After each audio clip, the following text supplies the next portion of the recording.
민수기 9장 15절에서 23절까지의 말씀, 구약성경 211페이지에 있는 말씀입니다.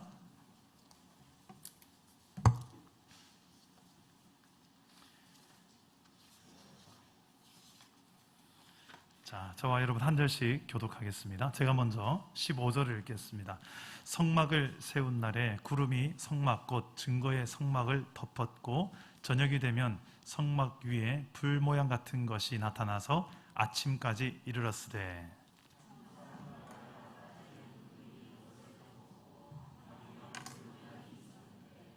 구름이 성막에서 떠오를 때에는 이스라엘 자손이 곧 행진하였고 구름이 머무는 곳에 이스라엘 자손이 진을 쳤으니,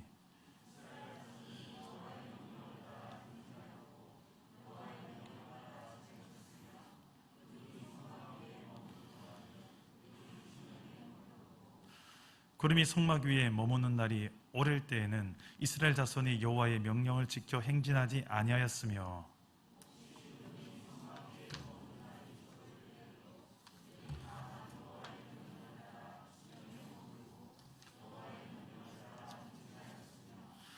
혹시 구름이 저녁부터 아침까지 있다가 아침에 그 구름이 떠오를 때에는 그들이 행진하였고 구름이 밤낮 있다가 떠오르면 곧 행진하였으며,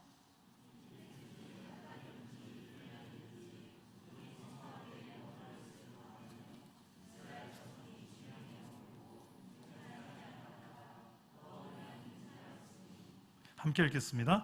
곧 그들이 여호와의 명령을 따라 진을 치며 여호와의 명령을 따라 행진하고 또 모세를 통하여 이르신 여호와의 명령을 따라 여호와의 직임을 지켰더라. 아멘. 할렐루야. 오늘도 말씀으로 찾아오시는 주님 만나기를 축복합니다. 네, 오늘 우리가 읽은 이스라엘 백성들의 상황은 이제 본격적인 광야의 생활을 이제 시작하는 단계입니다. 물도 나지 않고 먹을 것도 없는 그 사막 한복판을 지나서 수년 동안을 지나가야 되는 길입니다. 하나님께서는 이스라엘 백성들을 무려 40년 가까이 이스라엘 백성들을 광야에 두십니다. 그리고 이 이스라엘이 살아가는 이 삶의 모습을 통해서 오늘날 살아가는 예수 믿는 저와 여러분의 모습과 참 흡사한 모습을 또한 보게 하십니다. 성경은, 특히 구약 성경은 이스라엘 백성이라는 한 민족을 하나님께서 선택하셔서 하나님이 어떤 분이신지를 잘 계시해주고 드러내시며 동시에 하나님을 믿는 그의 백성들이 어떻게 살아야 되는지에 대한 하나님께서 원하시는 하나님 백성의 삶을 잘 기록해 놓고 있습니다. 하나님께서 그것을 가르쳐 주고자 이스라엘 백성을 통해서, 이스라엘의 역사를 통해서 말씀하시는 것입니다. 이집트에서 노예 생활을 무려 400년 넘게 동안 아주 고통 가운데 살았던, 타국살이를 했던 이스라엘을 하나님께서는 놀라운 하나님의 능력으로 구원하셨습니다. 10가지 재앙을 내려가며, 이게 하나님이 아니고서야 일어날 수 없는 어마어마한 재앙들이 이집트 땅에 일어났고 결국에 이집트에서 이스라엘 백성들을 내보냅니다. 이것은 영적으로 구원을 의미하죠. 예수를 믿는 자들은 더 이상 죄가 지배하지 않고 세상이 지배하지 않는, 하나님이 지배하는, 하나님이 통치하시는 하나님의 백성이 된 줄 믿습니다.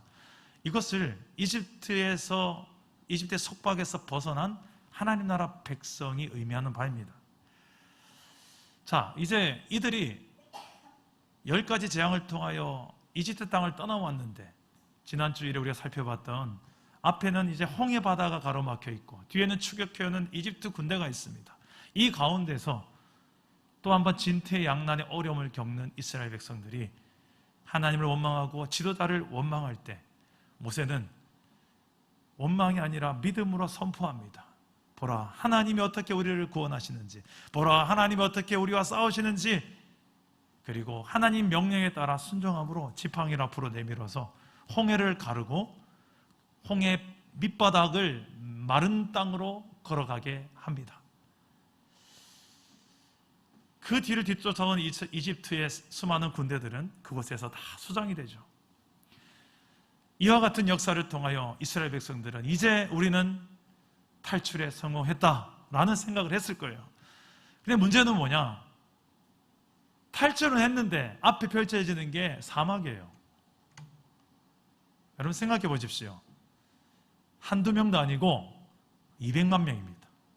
자, 200만 명의 인구가 하루 이틀이 아니라 수년, 무려 한 40년 넘게 동안의 광야살이를 했어야 됐어요. 이게 말이 될까요? 이게 가능할까요? 그리고 그 광야를 지나서 하나님 약속한 가나안 땅까지 가는 것이 목적이었습니다. 이 과정을 출애굽기 과정에서 그리고 민수기 신명기에서 잘 기록하고 있는데 이 내용을 가만히 살펴보다 보면 오늘날 예수 믿는 저와 여러분이 살아가는 인생살이와 참 비슷하다라는 생각을 하게 됩니다. 마치 이것을 의도하셨다라고 생각할 정도로 우리의 삶의 모습과 흡사한 모습들이 자주 등장하는데요. 지지난주에 나눴던 우리의 삶이, 우리의 정체성이 나그네와 같다. 그리고 하나님의 군대다. 우리의 정체성은 땡땡땡이다. 이야기를 나눴잖아요. 그런데 가만히 보니까 하나님의 군대다. 근데 군인이 그냥 저절로 만들어지는 게 아니지 않습니까? 훈련을 받아야 돼요. 일반 군인보다 특전사나 해병대나 좀 더 강인한 군인을 창조하려면, 만들어내려면 강인한 훈련이 필요하지 않습니까? 하나님의 군대로 세상 속에서 세상의 모든 어둠의 권세들과 싸워서 이겨낼 하나님의 군대로 부름받은 이스라엘 백성들이 그냥 되어지는 게 아니라 훈련이 필요했습니다. 그 훈련의 장소가 어딘가? 바로 광야였습니다. 물이 나지 않는 그곳, 먹을 것이 없는 그곳, 그곳에 내 처자식을 데리고 들어가야 되는 것이었습니다. 군대에 갔다 오신 우리 남자 성도님들 계실 겁니다. 저도 군대를 갔다 왔는데 특히 군인이 만들어지는 과정에 있어서 가장 중요한 것은 훈련소죠. 신병 훈련소에 가서 얼마나 몇 주간의 혹독한 훈련을 받습니까? 화생방이라 가지고 막 가스실에 들어가서 눈물 콧물 다 쏟고요. 인간이 가장 두려움을 느낀다는 높이 올라가서 이제 막타오라고 해서 툭 떨어지는 경험도 하고요. 하강이라고 해서 이거는 유격 훈련에 받는구나. 막 산을 가르고 계곡을 따라서 줄 타고 내려오는 훈련도 하고요. 줄 하나 달아놓고 그 절벽을 건너가기도 하고요. 군인들이 하는 훈련들이잖아요. 이런 훈련을 하면서 군인이 되어가는 거잖아요. 마찬가지로 하나님의 군대도 그냥 저절로 되어지는 게 아니라 하나님께서 훈련을 시키는 장소가 있었습니다. 바로 광야였습니다. 광야에서 살아가는 이 과정 속에 진짜 하나님 백성다운 삶으로 되어져 가는 과정이 있었습니다. 제가 우리 성도들의 삶을 이렇게 신방을 하다 보면 한 분 한 분이 다 광야 같아요. 광야가 없는 인생이 없어요. 다 각자의 광야를 살아왔고 지금도 이미 지나고 있고 그러세요. 그런 광야 같은 인생 속에서 하나님 나라 백성들은 어떻게 살아가야 되는가? 하나님이 기대하시는 하나님 나라 백성들의 삶은 무엇인가? 구원받은 게 끝이 아니라 구원받고 난 다음에 그 다음에 남겨지는 우리가 육체의 때에 주님 앞에 서는 죽음 이후에 내세로 들어가기 그 직전에 지금부터 그때까지의 삶은 어떻게 살아야 되는가? 우리는 질문들이 남아있지 않습니까? 거기에 대한 좋은 해답이 될 수 있는 것이 이 출애굽기 말씀인데요. 이 광야 같은 인생 속에서 예수 믿는 하나님 나라 백성들은 과연 어떻게 살아야 하는가? 크게 두 가지로 살펴보고자 합니다. 첫째는 예배 중심으로 살아가는 것입니다. 따라서 해봅시다. 예배 중심으로 살기. 15절 말씀 우리 다 같이 한번 읽어보겠습니다. 시작.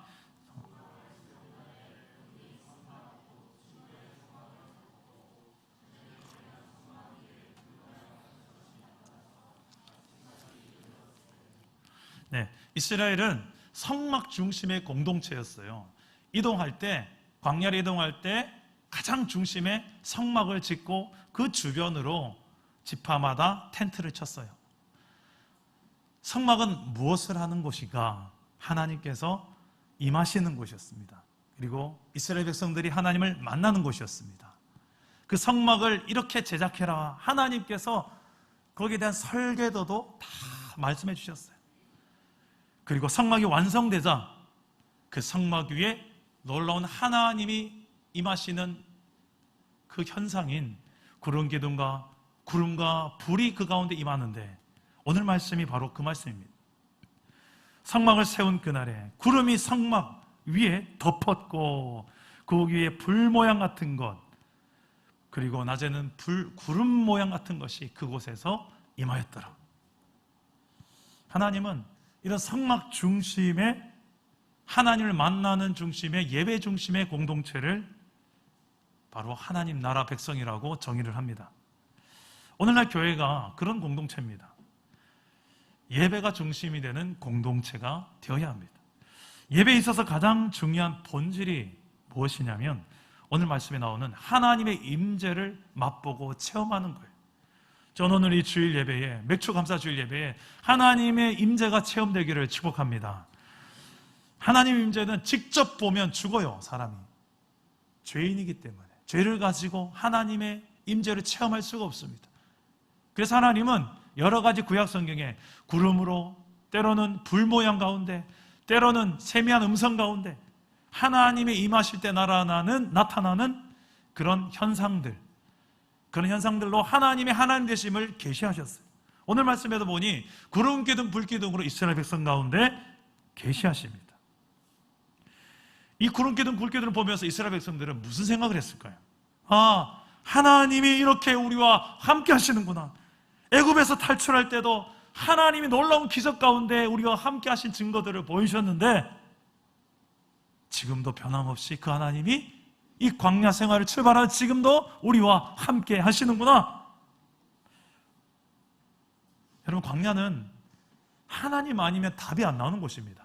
물도 없고 먹을 것도 없고 방향도 모르고 그냥 가면 죽을 수밖에 없는 것이, 그냥 하나님 아니면 살아남을 수 없는 것이 광야입니다. 그런데 그곳에서, 하나님밖에 없는 그곳에서 하나님을 만난다는 거, 가장 하나님을 선명하게 체험하는 현장이 광야인 줄 믿으시기를 바랍니다.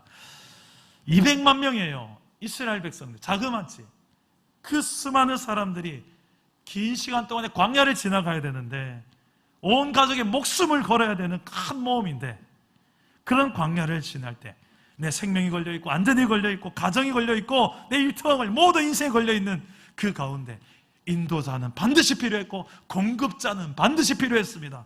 하나님이 그 인도자요 공급자가 되어주신다는 증표가 바로 구름기둥 불기둥이었습니다.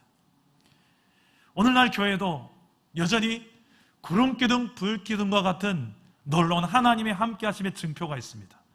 그것은 우리가 들고 있는 이 하나님의 약속이 담긴 성경의 말씀이고, 또 하나는 예수 믿는 자에게 누구에게나 주신다 약속하신 하나님의 영이신 성령이십니다. 여러분, 이 사실을 믿을 수 있기를 축복합니다. 저는 지금도 우리 사랑 담은 교회를 성령님께서 덮고 있음을 확신합니다. 그 성령님을 저는 새벽 예배 때마다 경험해요. 금요 성령 집회 때 종종 경험해요. 주일 예배 때마다 또 경험해요. 여러 가지 양육 훈련 시간에도 성령이 우리 교회를, 공동체를 덮고 있음을 경험해요.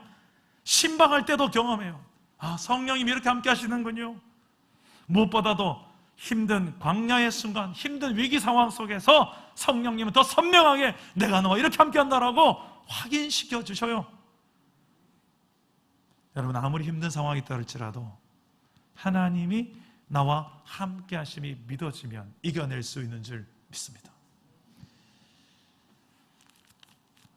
특히 저는 새벽 예배나 이런 설교 때 이 말씀을 가지고 전하면서 참 많은 경험을 해요.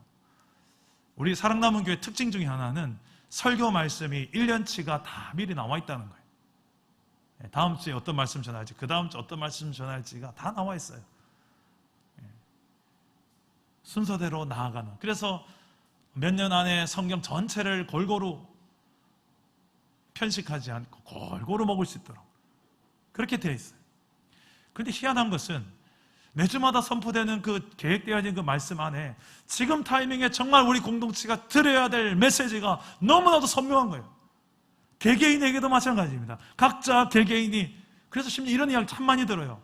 목사님 오늘 저 들으라고 그 설교 하셨죠? 저 들으라고 그 본문 설정하셨죠? 아니요. 그냥 계획대로 진도대로 나갔을 뿐입니다. 그 설교 내용은 성경 말씀 그대로 전했을 뿐인데 각자가 다 하나님께서 지금 내게 하신 음성으로 들려지는 거, 이게 뭡니까? 하나님이 우리와 함께 하시는 증표 말씀으로, 계시의 말씀으로 우리와 함께 하신 줄 믿으시길 바랍니다.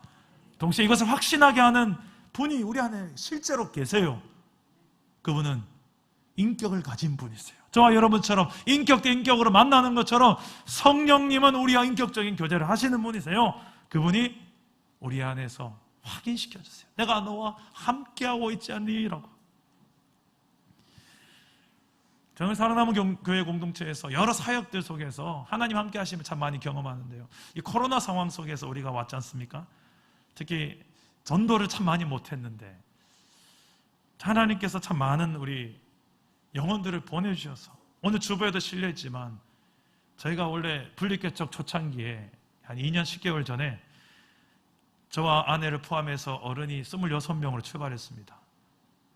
28명이죠. 아이들까지 치면 거의 30명 안 되는 우리 공동체에서 지금 제적 인원이 123명이네요. 하나님의 은혜죠. 개척 초기 기억나실지 모르겠습니다만 우리는 늘 매일 예배를 강조했습니다. 매일 예배, 매일 사랑. 다른 대안이 없지 않습니까? 개척 상황도 힘들고 게다가 설상가상으로 코로나까지 덮쳤어요. 전도하기 힘든 상황이 되는 거예요. 정말 전도하려고 나왔는데, 열심히 전도하려고, 이 지역에 이제 막 많은 주민들이 입주하고 있는데 여기에서 좀 복음을 열심히 전해보려고 왔는데 전도하는 것 자체가 여러 가지 제약이 걸리는 거예요. 그 가운데서 하나님께서 동력자를 보내주시고 새가족들을 보내주시고, 지난 우리 행축 결과에 많은 또 새가족들이 왔는데 지금 하프타임을 3주 동안이나 제가 직접 아내와 함께 하프타임을 합니다. 근데 하프타임을 하시는 분들 대부분이 이런 반응을 보여주세요. 그래서 제가 이 공동체에 온 것 같습니다. 여기 온 것이 참 감사하네요. 목사님과 사모님과 이야기하다 보니까 참 제가 감사한 마음이 많아요. 이런 이야기를 참 많이 해요. 코로나 상황 속에서도 하나님은 하나님의 일을 저는 행하신다고 확신합니다. 지난 우리 주일에 하프타임 수료자가 또 7명, 이번 주에 보니까 또 5명이 또 수료합니다. 행축의 결과라고 볼 수 있겠는데 하나님께서 이렇게 이 코로나 힘든 시국 속에서도 영혼들을 보내주시고 교회를 세워가시는 일을 하나님이 하고 계시는구나. 하나님이 이렇게 우리와 함께 하시는구나. 하나님 하시는구나. 저는 제가 어록집이 있습니다. 제 어록을 사역을 하다 보니까 저도 이렇게 말하다가 제가 말해놓고 제가 말한 말이 너무 멋있어서 이렇게 좀 적어놓을 때가 있어요. 내 입에 어떻게 이런 말이 나오지? 어록집을 좀 만들고 있는데 그 중에 제 1번이 뭐냐면 이겁니다. 하나님이 나와 함께 하심이 믿어지는 것보다 나를 강하게 하는 것은 없다. 하나님이 나와 함께 하심이 믿어지는 것보다 나를 강하게 하는 것은 없다. 제가 목회를 하면서 가장 많이 경험하는 것이 이거예요. 하나님 나와 함께 하시는구나. 다른 때도 있겠지만 가장 많이 경험하는 것이 예배입니다. 오늘 그 예배를 우린 드리고 있어요. 특히 고난의 때에도 하나님은 변함없이 나와 함께 하셔서 내 안에 고난 속에 있지만 그래도 하나님 함께 하심 때문에 힘이 되고 기쁨이 되더라고요. 자넷 어스킨 스튜어트라는 사람은 이런 명언을 이야기합니다. 기쁨은 고통의 부재가 아니다. 기쁨은 고통의 부재가 아니라 하나님의 임재다. 저는 이 말을 공감하면서 좀 바꾸어서도 이렇게 한번 표현해 보고 싶었습니다. 고통은 기쁨의 부재가 아니다. 하나님의 상실이다. 진짜 큰 고통은 하나님 없이 살아가는 그 상태가 제일 큰 우리 인생의 고통이다. 가장 큰 기쁨과 복은 상실했던 그 하나님을 다시 내가 찾고 그 하나님을 만나고 하나님 안에 살아가는 것이 내 인생의 가장 큰 기쁨이다. 우리 광야 같은 세상을 살아갈 때 우리의 생명과 같은 존재요, 힘이 되시고 기쁨이 되시는 하나님의 함께 하심을 경험하는 그런 예배가 우리의 삶의 중심이 되기를 주 예수 이름으로 축복합니다. 예배 때마다 하나님의 임재를 체험하는 것이 가장 중요해요. 오늘 맥주감사주일로 예배를 드리는데요, 성찬식을 함께 하지 않습니까? 원래는 우리 1년 계획에 이런 계획이 없었어요. 그런데 우리 이번에 학습 세례 신청을 받아보니 대부분이 다 학습 세례를 받았고 입교자 중학생 3명만 신청을 했는데, 우리 중고등부 담당 교육자가 목사님, 이 아이들을 저에게 좀 맡겨주시면 제가 좀 몇 주간 교육을 제대로 시켜서 그냥 형식적인 입교가 아니라 좀 제대로 입교 하나도 좀 제대로 했으면 좋겠다는 거예요. 전 그런 걸 참 좋아합니다. 그래서 전사님 좋다고, 얼마든지 내가 연기해 주겠다. 연기를 충분히 교육할 수 있는 시간을 연기하고 보니까 입교식도 연기됐지만 항상 학습 세례 입교식 다음 주가 성찬식이잖아요. 세례를 받고 그 다음부터 성찬에 동참할 수 있으니까. 그 연기하다 보니까 7월 첫째 주 오늘이 성찬식이 된 거예요.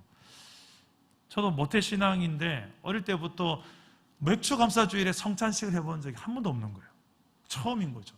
그런데 막상 이렇게 되고 나서 보니까 너무 맞는 거예요. 이게 아이고야, 너무 좋다. 왜? 가장 우리의 근원적인 감사가 예수님께서 나를 위해서 십자가에 죽으신 그 사건이 아니겠습니까? 그 사건을 아주 입체적으로 체험하는 시간이 오늘 성찬식이 아니겠습니까? 주님의 날 위해서 찢겨주신 몸과 흘려진 피를 기념하여서 우리가 믿음으로 반응하며 동참하는 게, 기념하는 게, 또 체험하는 게 성찬식 아니겠습니까? 하나님의 함께 하심이 체험되는 오늘 복된 성찬식이 되기를 주님 이름으로 축복합니다. 이 광야를 지나며 중요한 첫 번째가 예배 중심으로 하나님 임재를 체험하면서 광야를 지나가는 것, 이게 가장 중요한 하나님 백성이 광야를 살아가는 원칙 1번입니다. 두 번째는 한 가지가 더 있는데 이거예요. 따라서 해봅시다. 순종을 훈련하라. 광야라는 것은 영적 훈련의 장소입니다. 그 무엇보다 가장 많이 광야에서 훈련해야 될 것이 이 순종인데요, 이 광야에 대한 이유를 성경에서는 이렇게 이야기합니다. 신명기 8장 2절과 3절을 여러분 화면을 보면서 여러분이 한번 읽어주시겠습니까? 자, 2절과 3절 다 같이 시작. 내 하나님 여호와께서 이 40년 동안에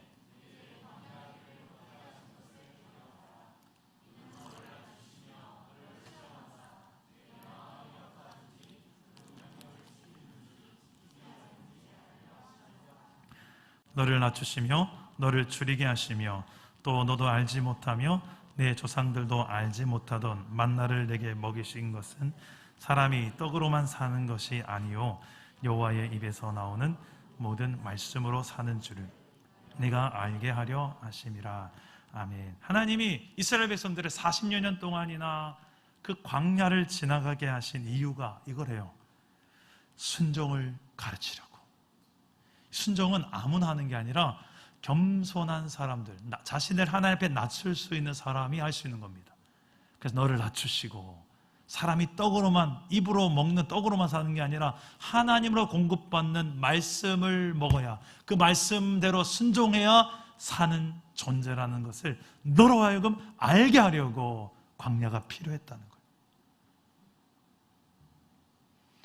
어떤 성도는 가난이라는 광야를 경험하기도 하고요, 어떤 성도는 육신의 질병이라는 광야를 경험하기도 합니다. 어떤 성도는 자녀의 아픔이라는 광야를, 내 소중한 사람을 먼저 떠나보내야 되는 광야를 경험하기도 합니다. 직장에서 많은 시련을 당하는 광야를 경험하기도 하고 다양해요.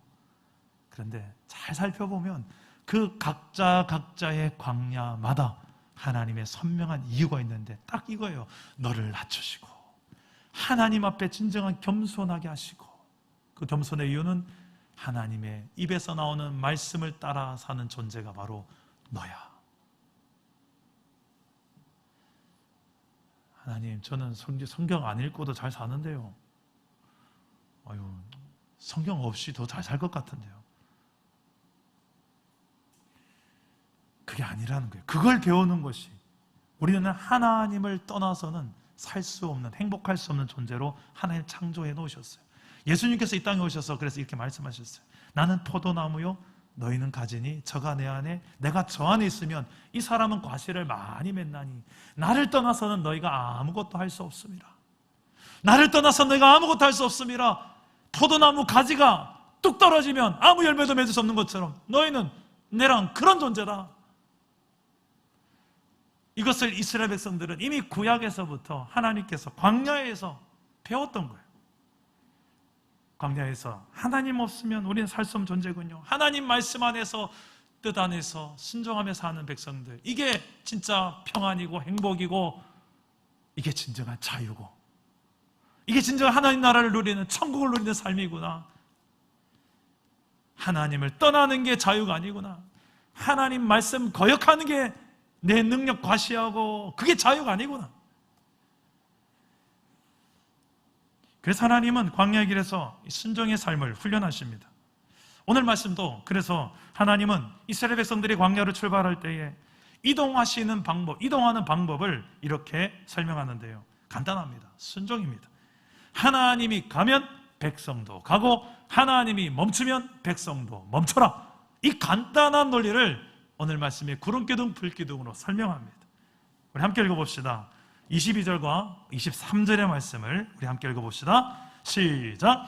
이틀이든지 한 달이든지 1년이든지 구름이 성막 위에 머물러 있을 동안에는 이스라엘 자손이 진영에 머물고 행진하지 아니하다가 떠오르면 행진하였으니 곧 그들이 여호와의 명령을 따라 진을 치며 여호와의 명령을 따라 또 모세를 통하여 이르신 여호와의 명령을 따라 여호와의 직임을 지켰더라. 이렇게 하나님은 이스라엘 백성들을 훈련시키셨어요. 구름기둥, 불기둥이 좀 고정적인 패턴이 있으면 좋은데 지 맘대로예요. 어떻게 보니까 머무는 기간이 이틀일 때도 있고 한 달일 때도 있고 1년 동안 가만히 있을 때도 있는 거예요. 생각해 보세요. 200만 이스라엘 군대가 사막 한복판에서 하루도 참 불안할 텐데 1년 동안 머물고 있는 거예요. 그런데 그걸 따라야 되는 게 순종이었어요. 동시에 떠오르는 것은 또 어떻습니까? 방금 텐트를 쳤는데 이틀 만에 이게 움직이는 거예요. 그리고 1년 있다가 움직이는 경우도 있습니다. 제가 만약 이스라엘 백성들 가운데 한 백성이었다면 이런 생각을 했을 것 같아요. 아니 지금 하나님 도대체 우리가 빨리 약속의 땅 가나안 땅에 가야죠. 지금 이렇게 지체할 때가 아니죠. 빨리 가야죠. 뭐 하는 겁니까 지금? 이렇게 생각도 할 수 있겠고요. 또 너무 빨리 가면 하나님 힘듭니다. 좀 천천히 갑시다. 또 이럴 것도 같아요. 그런데 어떤 분도 이렇게 생각할 거예요. 믿음이 좋으신 성도님들은 뜻이 있겠죠. 이렇게 오랫동안 머무는 데는 뜻이 있겠죠. 이렇게 힘든데도 빡신데도 빨리 가자고 하시는 또 뜻이 있겠죠. 이런 분도 있을 거예요. 제가 사랑남은교회 분립해서 개척해서 지금까지 2년 10개월 동안 지나는 세월을 돌아보니까 이런 고민을 참 많이 했던 것 같아요. 어떤 성도들은 사랑남은교회 분립개척 딱 나와보니까 너무 이게 조금 마음이 좀 쉼을 얻고 싶었나 봐요. 그런데 이근준 목사라는 사람이 예배도 그리고 또 양육훈련도 또 무슨 사역도 이게 장난이 아닌 거예요. 너무 빡신 거예요. 그래서 목사님 좀 천천히 가시다. 목사님 좀 살살 가시다. 모 지사님 그렇게 저한테 이야기하시더라고요. 그런데 또 한쪽 면에서는 또 이렇게 이야기합니다. 목사님, 우리 이러려고 분립개척 나왔습니까? 전도하시다. 뭐 합시다. 안 한다고 난리인 또 지사님이 있어요. 저는 그 사이에 다 끼어 있는 거예요. 제가 어떻게 해야 됩니까? 누구 말을 따라야 됩니까? 이쪽을 따르면 이쪽이 한 소리하고 이쪽을 따르면 이쪽이 한 소리합니다. 어떤 성도는 정말 속도가 엄청 빨라요. 어떤 성도는 엄청 천천히 가요. 이 가운데 끼어서 누구를 맞춰야 됩니까? 어떤 성도는 아주 현실적이에요. 계산기를 두드리고 맞아야 움직이는 사람이에요. 어떤 성도는 아주 이상적이에요. 그래서 현실만 보고 어떻게 삽니까? 하면서 현실은 안 맞아도 도전하자고 그러는 거예요. 어디에 맞춰야 됩니까? 저는 이런 가운데 끼어서 고민하는 경우가 상당히 많았던 것 같아요. 그때마다 새벽에 저 자리에서 기도하면서 하나님 주여 주여, 그때마다 주님께서는 제 마음속에 확신과 평안으로 응답해 주셨고, 이렇게 합시다 라고 제안했을 때 성도들도 다 별 군말 없이 아멘 하고 다 따라오셨어요. 좀 보니까 이거 정말 하나님의 함께 하심을 성도들도 경험하는 거거든요. 하나님께서 함께 하시는 것을 확신하는 것보다 우리에게 더 우리를 강하게 하고 우리를 더 안전하게 하고 우리를 하여금 그렇게 힘나게 하는 것은 없는 줄 믿으시길 바랍니다. 신앙생활은 하나님 뜻에 순종하는 순종생활입니다. 하나님의 뜻을 알고 그 뜻에 순종하는 삶을 사는 것. 근데 이게 잘 안 돼요. 먼저 하나님의 뜻이 무엇인지도 잘 모르며 살아가는 경우가 많고요. 좀 불필요한 건데도 어떻게 보면 뭐 내가 짜장면을 먹을까요? 짬뽕을 먹을까요? 네가 먹고 싶은 대로 먹어라 그거는. 근데 그걸 굳이 또 하나님의 뜻을 구한다고 하는 분도 계세요. 물론 어떤 분이 건강이 중요하니까 그것 또한 기도할 수 있겠죠. 근데 여러분, 정말 중요한 부분 하나님의 뜻을 구해야 될 때는 뜻을 구해야 됩니다. 그리고 그 뜻이 확신되었거든 행동하시고 순종해야 되는 거예요. 그럴 때야 비로소 우리의 삶에 진정한 하나님의 나라를 누리게 되고 또 세상 가운데 그 나라를 보여주는 증거의 삶을 살아낼 수가 있습니다. 사랑담은 교회가 지금 지난 주일에 봉사 신청 카드를 이렇게 작성을 했죠. 그래서 많은 분들이 신청해 주셨고 오늘 주보에 기록해 놨는데요. 보니까 좀 빈 공간들이 있는 거예요. 그래서 제가 몇 분들에게 전화를 했습니다. 집사님, 이 부분이 좀 빈자리가 있는데 좀 도와주시겠습니까? 대부분 다 전부 다 아멘 아멘, 제가 할게요 목사님, 다 순종해 주셨어요. 그 중에 한 분이 또 이렇게 한 분들 봉사를 해주셨는데 알고 보니 이분이 이렇게 봉사하기 좀 힘든 상황이었더라고요. 뒤늦게 알았는데 이미 다 선약이 되어 있고 그 약속들이 있는데 그걸 다 취소하면서 제 부탁을 들어주셨더라고요. 뒤늦게 알게 되었는데 너무 감동이었습니다. 더 놀라운 것은 그때 이분이 평소의 삶에도 사랑담에게 오고 난 다음에 참 많은 순종을 통하여 또 예배를 통하여 회복을 경험하고 계시더라고요. 잠을 잘 못 주무셨던 분인데 새벽 기도를 시작하시면서 잠을 너무 잘 주무신대요. 그래 마음이 참 많이 참 힘들고 그런 것들이 많았는데 요즘 늘 웃고 다니신대요. 그래서 주변의 사람들이 이 성도님을 보면서 참 도대체 무슨 일이 있냐고 참 좋다고 이야기를 많이 한다고 합니다. 이분의 삶 자체가 예배 중심 삶 그리고 순종하는 삶을 살아가기 때문이라고 저는 확신합니다. 저와 여러분도 마찬가지예요. 제가 그래서 성도님들에게 한 번씩 일부러 좀 새벽에도 한 번씩 나오라고 제가 막 밑밥을 던져요. 이것 때문에 나오라고 저것 때문에 나오라고. 여기 그냥 머리수 채우려고 나오라고 하는 건 절대 아닙니다. 제가 볼 때, 저거는 목회자의 눈으로 볼 때 저분 지금 기도해야 되는 상황입니다. 기도 안 하거든요. 저분 지금 하나님 앞에 나와 좀 매달려야 되는데 딴 데 없는 데 땅 파고 있거든요.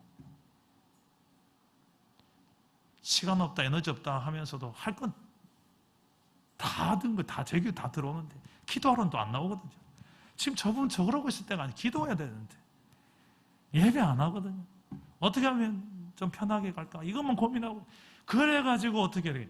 그래서 제가 어떻게 해서든 이거 한번 맡아보시죠 저거 한번 맡아보시죠 하면서 한 분 한 분 예배 자리로 감사하게도 이분들이 또 아멘 하고 또 나와서 섬겨줘요. 이 광야 같은 세상을 여러분 어떤 힘으로 지나가시겠습니까? 내 힘으로 자신 있으면 그냥 가세요. 우리가 하나님 없이 어떻게 이 길을 걸어가겠습니까? 하나님의 그 함께 하심을 임재를 확인하면서 확신하면서 이 광야 같은 인생길을 걸어가는 저와 여러분 되시기를 축복합니다. 23절을 한번 읽고 말씀을 맺겠습니다. 23절 한번 읽어봅시다. 시작. 곧 그들이 여호와의 명령을 따라 진을 치며 여호와의 명령을 따라 행진하고 또 모세를 통하여 이르신 여호와의 명령을 따라 여호와의 직임을 지켰더라. 광야 순종학교 잘 졸업할 수 있기를 주 예수의 이름으로 축복합니다. 말씀을 맺겠습니다. 하나님 나라 백성들, 구원받은 백성들이 구원받았으면 끝인가요? 아니에요. 구원받은 백성들은 이제 구원받은 백성으로서 살아가야 될 삶이 있는 거예요. 주님 앞에 서는 그날까지 디데이가 있어요. 끝이 있어요. 그날까지 우리가 육체를 입고 살아가는 나날 동안에 어떻게 살아야 될지 성경에 잘 기록해 놨습니다. 성경을 읽어야 돼요. 우리 인생의 매뉴얼이 다 있어요. 내 이야기요 다. 그 성경 속에서 하나님의 뜻을 발견하고 그리고 내 인생의 주인 되고 왕 되신 하나님을 만나서 그분의 임재를 체험하면서 구름 기둥 불 기둥으로 함께 하시는 그 하나님이 오늘날의 성경 말씀과 성령으로 나와 함께 하신 하나님이 어떻게 나와 함께 하시는지 예배를 통해서 맛보고 또 하나님의 뜻을 깨닫고 그 길을 순종함으로 걸어가서 당당하게 광야이지만 여기가 하나님 나라입니다 라고 말해야 될 수 있는, 그래서는 힘들어도 행복합니다. 초막이나 궁궐이나 내 주 예수 모신 곳이 그 어디나 하나님 나라. 할렐루야. 그 주 예수 그리스도의 함께 하시는 임재를 예배 가운데 체험하고 그 뜻 가운데 순종함으로 이 광야를 거뜬하게 이겨내는, 그리고 행복하게 걸어가는 저와 여러분의 인생 되기를 주 예수 이름으로 축복합니다.